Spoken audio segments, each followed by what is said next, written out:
So that's one of the big things my rich dad taught me is you got to control your cash flow. You want the money flowing into your pocket, not out of your pocket. And entrepreneurs got to know how to create assets. If you don't know those two things, you should not be an entrepreneur. You should be an employee. If I want to buy a new Ferrari, I first buy an asset, and the asset pays for the Ferrari. I wanted a Rolls Royce. Why? Because I never had a Rolls Royce. I've had Bentleys. So I built an asset, and the asset then bought my Rolls Royce. Now I'm kind of bored with cars.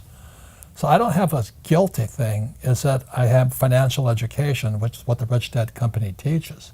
And you can have the same thing too.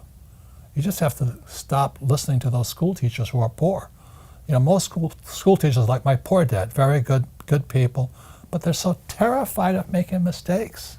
They want a steady paycheck, and they want a guaranteed pension. I don't think you can get rich from that point of view. Look at this chart here. It's called the cash flow quadrant.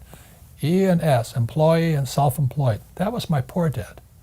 You know, these guys work for money. These guys are not capitalists. They work for money and they invest their own money. On the B and the I side is my rich dad side. That's the capitalist side.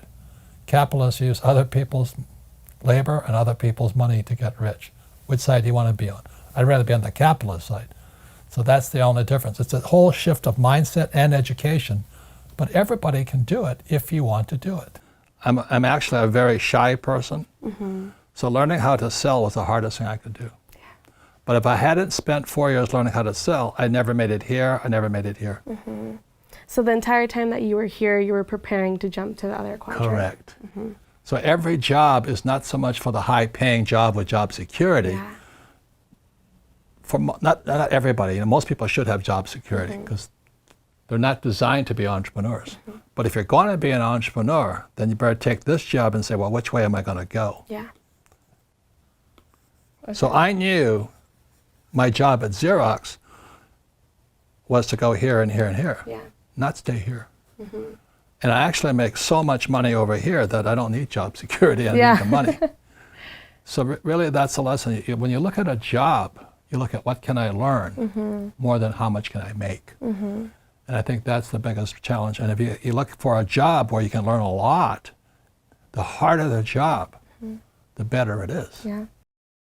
What makes something an asset or liability is the two most important words in business: cash flow. Which way is the cash flowing? So an asset, if the money is flowing into your income statement, it's an asset. So my rich dad would say, if money is flowing into your pocket, it's an asset.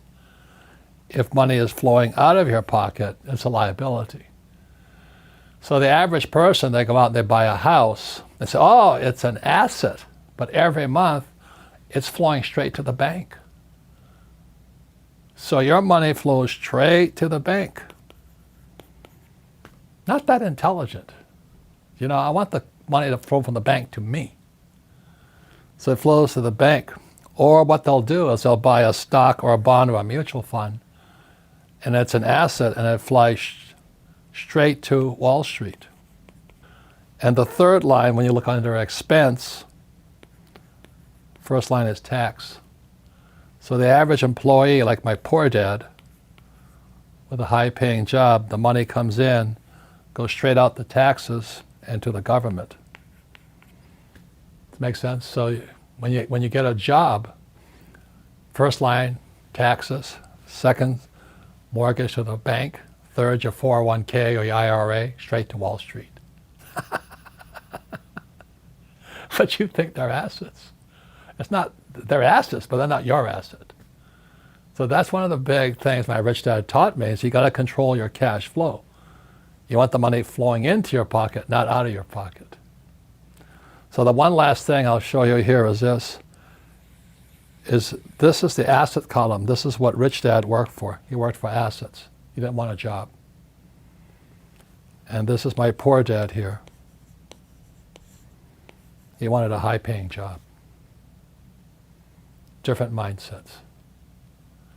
So today, you know, I still go home to Hawaii. I see my relatives, and they call me Bobby. Bobby, have you got a job yet? And I go, no, Auntie, I don't have a job. She goes, oh, too bad, you're unemployed. I said, yep. See, their mindset is they've been programmed to be employees to work for the rich. And that's what my rich dad taught me. So it's all here in the financial statement. The rich work for assets. The poor and middle class work for money. Very different mindset. So I don't want a job. I just want the asset that produces income called cash flow, not taxable. Here you go to school, get a job, you become an employee, but you learn nothing about taxes. Then you become a little entrepreneur. You start your little falafel shop business or whatever you start, right? So that self-employed, small business. And then you have big business, 500 employees or more, or I for investor. So Tom, how much tax do employees pay? Well, typically if they're making a good salary, and this is, by the way, the same rates around the world, typically it's going to be about 40%. 40%. And after the Trump tax cut, did that change much? Not much. It didn't. So if you're I'm going to start my own little business, I'm going to, start my little pizza shop or my coffee shop, how much do these guys pay? Well, now it goes up because you're paying both your share of the taxes plus the employer's share of the taxes because you've got both sides. So now it goes up as high as 60%. So when you hear a young person, an old guy like me say, I'm going to start my own business, they don't know anything about taxes, do they? No, and in fact, this is the place where people get in trouble because over here, the money's being taken out of your paycheck. But here, you're responsible for your taxes. And so what happens is that you go, let's say you're successful with your pizza shop, right? All of a sudden, tax time comes around, oh no, I've spent all my money and I don't have money to pay the taxes. And people go out of business real fast here. Well, it is surprising because a lot of the millennials do want to start up their own small little business, right? And what they're not aware of is that they're going to be in the 60% tax bracket. Because taxes are your single largest expense. So if you're going to start your own business, you got to be aware of taxes here. Mm-hmm. Now, big business, as 500 employees or more, how much do they pay? Typically around the world, about 20%. Now, why is it that big business people pay less than small business? Well, basically, the government wants us to do certain things, and they'll give us incentives if we do them. And what they want out of a big business is they want employment. So they want to create employment because that creates stability in the country. Jobs, right? And so the more jobs you create, actually the more tax benefit you get. Well, look at Amazon right now. They're looking at moving their company. How many tax benefits do you think they're getting? Oh my heavens, they pay very, very little tax. Amazon does, and they pay, you talk about all those different kinds of taxes. Not only do they pay very little income tax, but they're also paying very little sales tax and employment taxes and all those others because they're getting benefits from multiple types of government, the federal government, the state government, the city government. Is that how Elon Musk started his battery factory in Nevada? Well, yeah, I mean, Elon Musk, he gets huge research and development tax benefits, which, by the way, that's a tax benefit that is available in most countries more than the U.S. Right. So if you're going to stay small, I mean, it's a good place to start, but you're going to really want to come over here eventually. And then the professional investors. See, these guys are passive. These guys invest in stocks, bonds, mutual funds. They save money. They're passive guys. They pay the highest taxes. But how much does a professional investor, like Shark Tank, how much do these guys pay? So they can pay as little as 0%. Right. They can actually completely eliminate their tax. And this is called a financial statement. What makes the cash flow game different from Monopoly, which how my rich dad taught me via Monopoly, is my rich dad also taught me about financial statements. So cash flow is the only game with a financial statement. So really simply, when you look at a financial statement, there's income, expense, assets, liabilities. There's one more thing in the cash flow game on the financial statement you'll see. It's the most important statement of all. It's called the statement of cash flow. It's off to the side here. Mm-hmm. So if you're going to be an entrepreneur or a capitalist, you have to have one of these. You're going to be rich, you have to have one of these. But 99% of all high school students leaving school and college have no idea what this is. You have FICO scores, but you don't know what this is. No. So when a banker asks you for your financial statement, they want to see how smart you are here. So let me tell you why school makes students poor. So really simply, it's this. Let's say I have a master's in arts, Master of Arts degree, right? Yeah. Or a Bachelor of Arts degree. Yeah. Do I learn anything about income? No.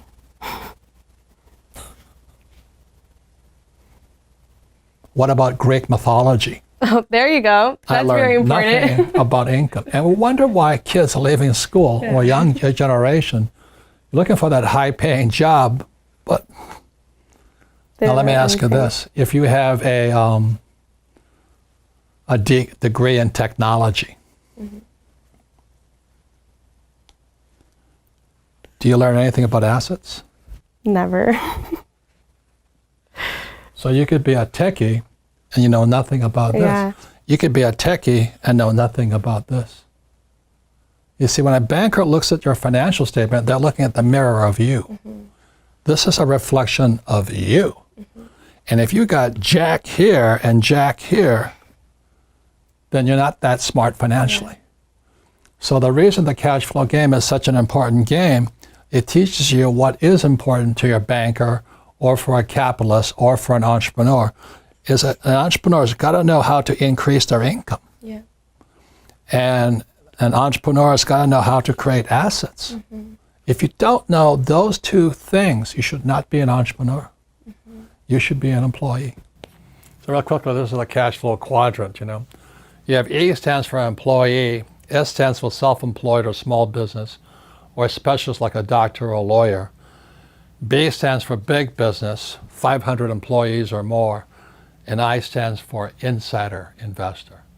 See, these guys are passive investors, they're outsiders. These guys invest from the inside. So the I's are like Shark Tank guys, like Mark Cuban and all that. They're entrepreneurs who now acquire other companies. So when I was probably in my 20s, or when I was growing up, should I say, my dad wanted me to be an employee. So when I got out of the Marine Corps, I could fly. So he wanted me to fly for the airlines as a pilot. So I didn't want to do that. And my mom, she was a nurse, and she wanted me to be a specialist, like a medical doctor. And I said to my mom, this is one problem. I said, medical doctors are smart. That's what S stands for. She goes, you're right, you'll never be a doctor. So I only had one hope, was to go to the B side and the I side. So today, you know, I own many, many businesses, and I invest from the inside. Now, some people say, well, insider trading, that's illegal. It's not illegal. There are certain parts of insider trading that's illegal, but the biggest deal is always inside. So what my rich dad taught me is if you're not on the inside, you're on the outside. And the reason most people don't make much money is on the outside. You know, like just now, Uber and Lyft floated on the stock exchanges. The insiders already made their money. Now the outsiders come in. That's the game. So in my lifetime, I've taken 3 companies public on the Toronto Stock Exchange: a gold company, a silver company, and an oil company. I did it because I wanted to find out what it's like to be on this side, on the B and the I side. And they're completely different worlds, different mindsets, different human beings. So if you want to go to school, this is where people wind up, E and S. And Rich Dad stands for people who want to be on this side here. It's a very different mindset, skill sets, education processes. When you were in school, were you an A student or a C student? You know, were you the star of the class or the flunky of the class? And if you weren't the A student, then did that mean you couldn't be successful? Is that what it means to you? If you didn't go to a great school, you're never going to be successful? What if you drop out? You know, what if you drop out like Steve Jobs and Bill Gates? That means you've had it. Jack Ma, who was the founder of a little company called Alibaba, he just recently said, if you're 35 and you're not rich and successful, you'll never be successful. Of course, Jack Ma is a school teacher, former school teacher who struck it rich. But naturally, they have this idea that if you're not successful in school, you'll never be successful in life. And my contention has always been it almost damages you in school. You know, school damaged my brain, and my father was the head of education for the state of Hawaii, PhD. And I hated school. I mean, I sat there and getting pounded all the time for being stupid.